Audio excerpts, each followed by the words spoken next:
తాజాంశాన్ని చూస్తున్నాం. హైదరాబాద్ గండిపేట వద్ద యువతి హత్య కేసును పోలీసులు ఛేదించారు. హంతకుడిని నార్సింగి పోలీసులు అదుపులోకి తీసుకున్నారు. సంబంధించి పూర్తి సమాచారం మా ప్రతినిధి మురళిని అడిగి తెలుసుకుందాం. మురళి, చెప్పండి, హత్య చేసిందెవరు? హత్యకు సంబంధించి కారణాలేంటి?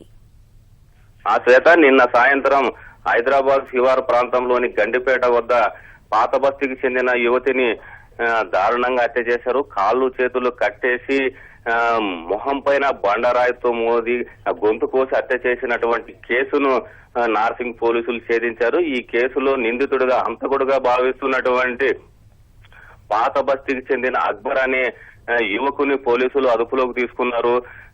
నిన్నటి రాత్రి వరకు కూడా హత్య చేసింది ఎవరు, హతురాలు ఎవరు అనే దానిపైన కూడా ఎలాంటి ఆధారాలు లభ్యం కాలేదు. అయితే సీసీటీవీ దృశ్యాల ఆధారంగా నిందితుని పోలీసులు గుర్తించారు.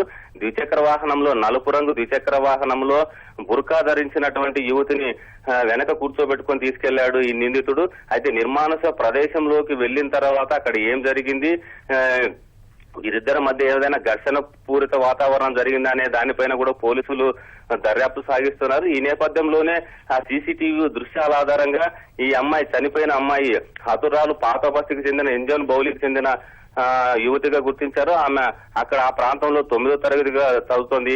అయితే ఈ నిందితుడు కూడా పాత బస్తీకి చెందిన వాడే అక్బరు.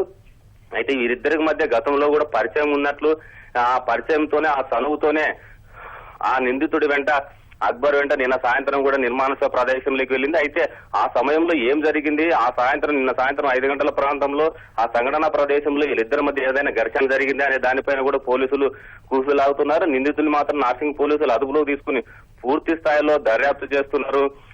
అంటే దేనికోసము అతను కాళ్ళు చేతులు కట్టేసి అమ్మాయిని అంత కిరాతకంగా హత్య చేయాల్సి వచ్చింది, నిందితుడు ఒక్కడే ఉన్నాడా ఇందులో, లేకపోతే మరికొంతమంది ఉన్నారా అనే దానిపైన పూర్తి స్థాయిలో దర్యాప్తు చేస్తున్నారు. శ్వేత, మురళి, పోలీసుల తదుపరి చర్యలేంటి?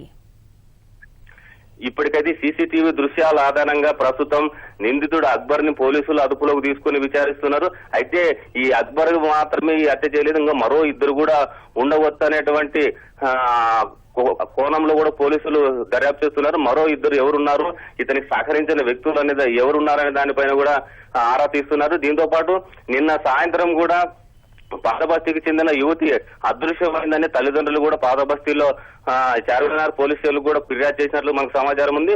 అయితే ఈ అమ్మాయి తల్లిదండ్రులను స్టేషన్ పిలిపించి పూర్తి స్థాయిలో విచారించిన తర్వాత, వారి ద్వారా ఫిర్యాదు స్వీకరించిన తర్వాత తదుపరి చర్యల గురించి పోలీసులు దర్యాప్తు చేపట్టే అవకాశం ఉంది. శ్వేత, ధన్యవాదాలు మురళి.